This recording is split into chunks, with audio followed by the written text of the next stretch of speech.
Alors, acheter une voiture en Israël, eh bien, ça peut vite ressembler à un vrai parcours du combattant, pas vrai? C'est un investissement majeur, on est d'accord, et tout le processus peut sembler super complexe.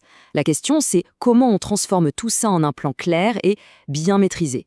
C'est exactement ce qu'on va décortiquer ensemble aujourd'hui. Par où commencer? C'est vraiment la question que tout le monde se pose. On peut vite se sentir un peu dépassé face à toutes les options, les coûts, les petites spécificités du marché local. L'idée ici, c'est de se donner une feuille de route claire pour avancer étape par étape.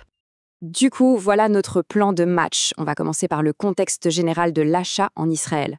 Puis, on se penchera sur la simulation. C'est un premier pas essentiel. Après ça, on décode ensemble les différentes options de financement, on explore cet avantage souvent méconnu de l'optimisation fiscale et on finira sur le rôle franchement crucial d'un conseil expert.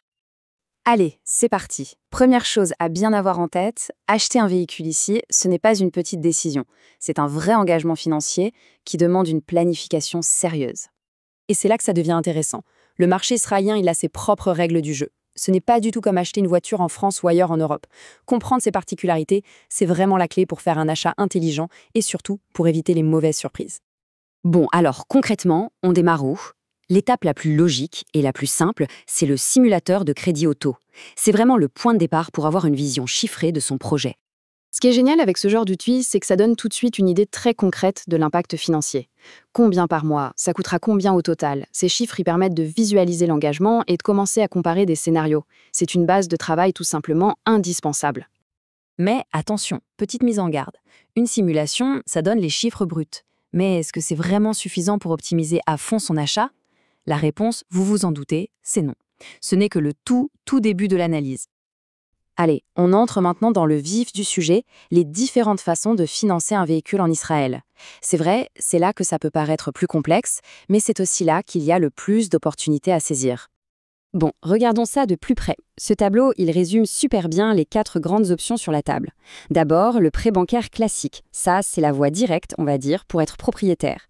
Ensuite, le leasing, très populaire chez les indépendants, les fameux OSEC-Mourch, parce que ça permet de bien prévoir ses coûts chaque mois. Après, le financement par le concessionnaire, là on joue la carte de la simplicité et de la rapidité. Et enfin, le crédit bail, ça c'est l'option flexibilité. Ça permet de voir venir avant de s'engager pour de bon. Bien sûr, le bon choix dépendra toujours du profil et des objectifs de chacun.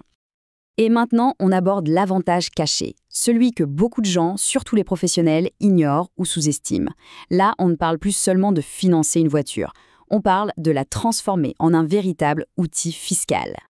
Le mot-clé ici, c'est l'amortissement. Pour faire simple, c'est une technique comptable qui permet d'étaler le coût de la voiture sur plusieurs années.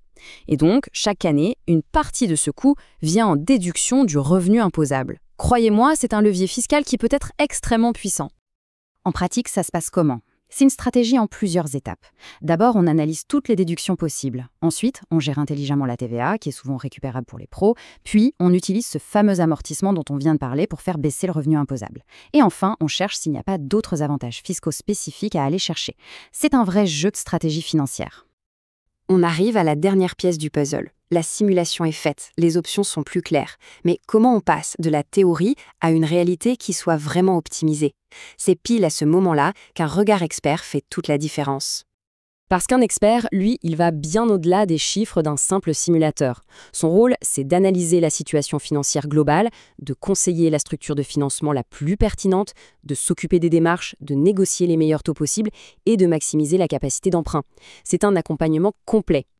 Et voilà où on voulait en venir. Le but du jeu, ce n'est pas juste d'obtenir un prêt pour une voiture, non. C'est de s'assurer que chaque aspect de cet achat, du financement jusqu'à la fiscalité, soit pensé et structuré de la manière la plus intelligente et la plus avantageuse possible. Et pour conclure, une dernière petite question pour ouvrir la réflexion. Toute cette démarche stratégique, cette recherche d'optimisation, elle ne s'applique pas qu'à l'achat d'une voiture, évidemment. Imaginez juste un instant si on appliquait cette même logique à tous les grands projets financiers en Israël. Les perspectives deviennent tout de suite très intéressantes, n'est-ce pas?